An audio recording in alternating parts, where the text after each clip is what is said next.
Your Excellencies, the Deputy Director General of the Pacific Community, the UK envoy to the Commonwealth, heads of missions, Your Excellencies, ladies and gentlemen, Bula Minaka, and a very good evening to you all.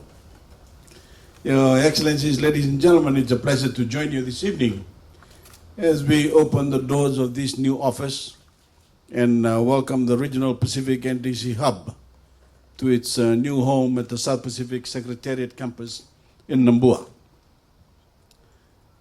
Ladies and gentlemen, Your Excellencies, nearly 5 years ago, in the lead up to COP21, the Fijian capital saw the launch of the Suva Declaration, a milestone in the campaign which ultimately secured the Paris Agreement's 1.5 degrees Celsius target.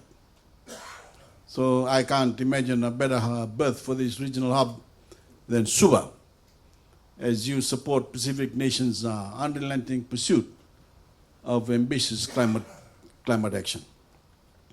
The only path to net zero emissions in our region is a path by which Pacific people walk hand in hand.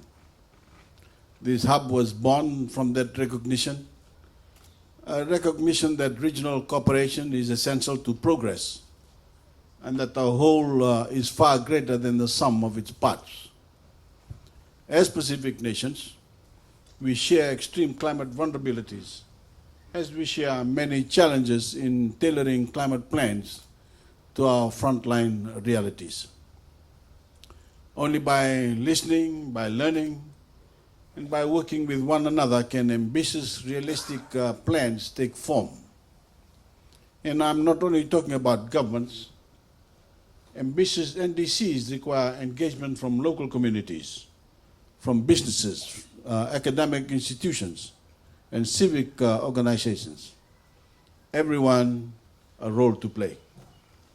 Since its inception in 2017, this regional hub has transformed from an idea among Pacific leadership to a pillar of our region's world-leading efforts to curb carbon emissions and build climate resilience.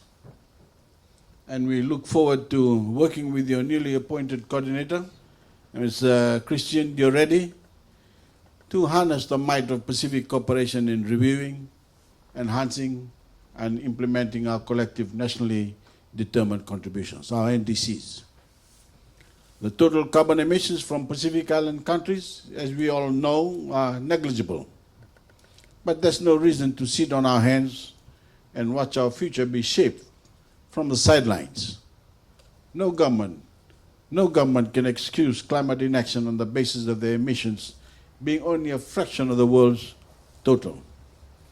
Every nation must strengthen their commitments because every percentage drop in global emissions matters, and every solution forged at any scale can be a difference maker for the global campaign to cap temperature rises at 1.5 degrees.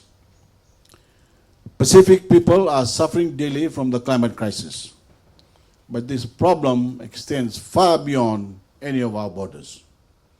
It is a global emergency. Its consequences impact every person on the planet, and every nation must act decisively to stave off catastrophe. As Pacific leaders, whether we're speaking from the floor of the United Nations or sitting across from our higher emitting counterparts, we can certainly wield our moral authority to great effect. But there is far more power in saying, if we can do it, so can you. If we can summon the courage and creativity to grow sustainable economies, surely you can do the same. Because if a Pacific Island nation can achieve net zero emissions, larger developed nations of the world have zero excuses. When we lead by example, we lead with credibility.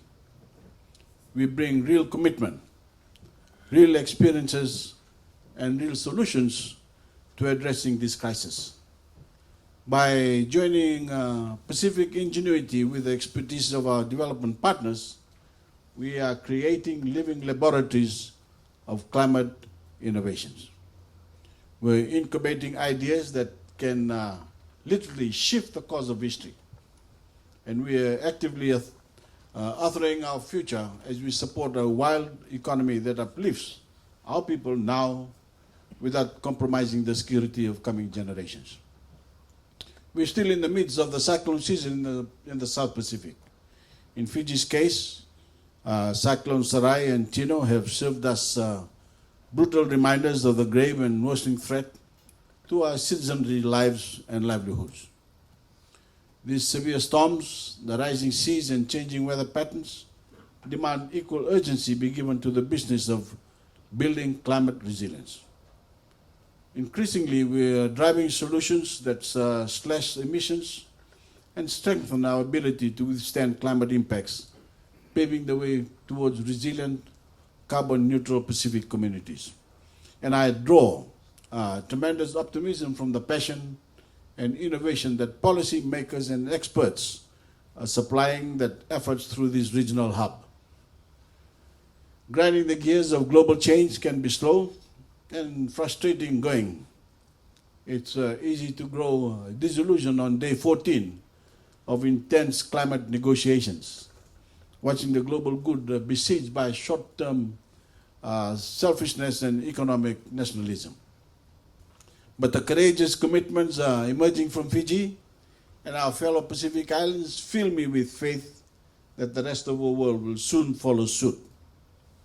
I'd like to thank the German, British, New Zealand and Australian governments for helping make this new office a reality, and for all of their support towards the implementation of ambitious Pacific NDCs. Your cooperation is vital. We need our partners to not only match the climate commitments we're putting forward in Fiji and across the Pacific, but to join us in pushing the rest of the world to do the same. With those few words, Your Excellencies, ladies and gentlemen, it is my pleasure to declare this office officially open. I will ever thank you and God bless you all.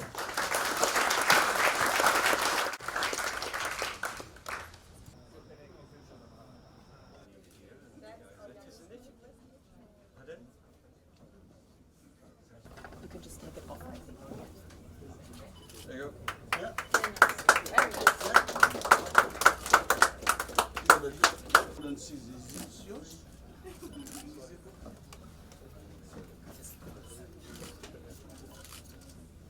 Thank you. It's heavy, eh? Sorry, I'll take it off. Thank you. Come on. Yes, to go in. This thing is heavy.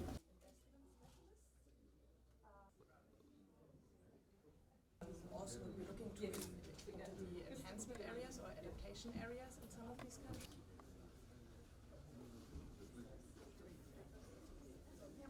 Some of the countries, or most of the countries, had actually problems to